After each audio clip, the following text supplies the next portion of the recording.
When I tried to power it up, nothing showed up on screen. The fans and power light did come on though. Once again I opened up the system and removed the extra gigabyte of RAM. Now when plugged into power it made the boot chime. Problem solved. And with the display plugged in we finally get an image. You have no idea how relieved I was when this happened. I attached my Snow Leopard USB installer and it was recognized.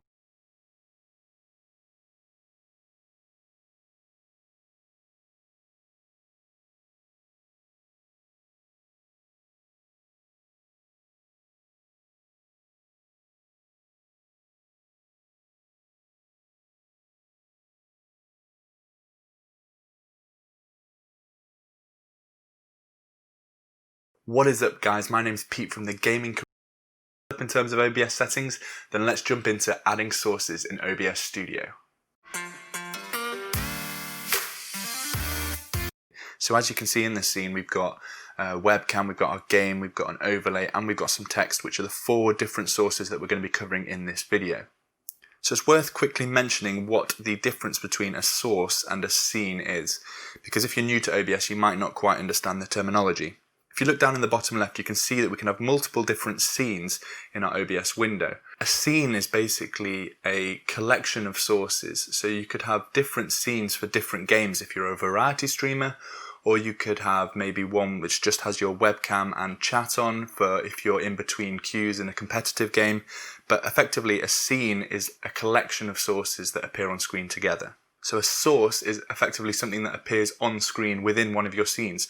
So something like your video game, that would be a source, your webcam would be a source, your overlay and some chat or text, that could also be a source. So a source is something that appears on screen and a scene is a collection of sources.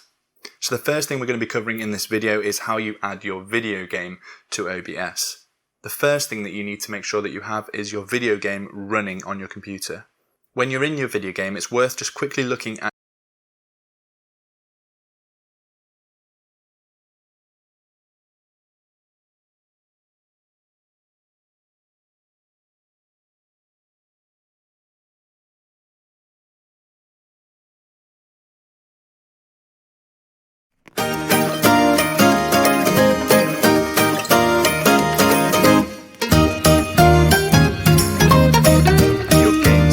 So if you go into your video options from within the game, you can see what you have selected for display mode.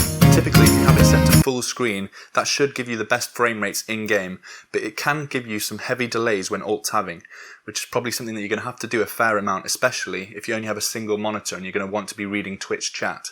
If you are going to be alt-tabbing a lot, you don't have a second monitor that you can quickly refer to, then you're probably going to want to set the game to run in a borderless window. This basically makes the game seem like it's running full screen, but it's actually running in a window, so you can alt-tab much quicker, but it will be at the expense of some FPS loss. So now you've got your game running and you have your display mode set how you want it. You want to go back to OBS and there's a few different methods that you can use to capture your game. Some methods work better than others and it completely depends on the game. Since every game is coded differently by different companies, they may require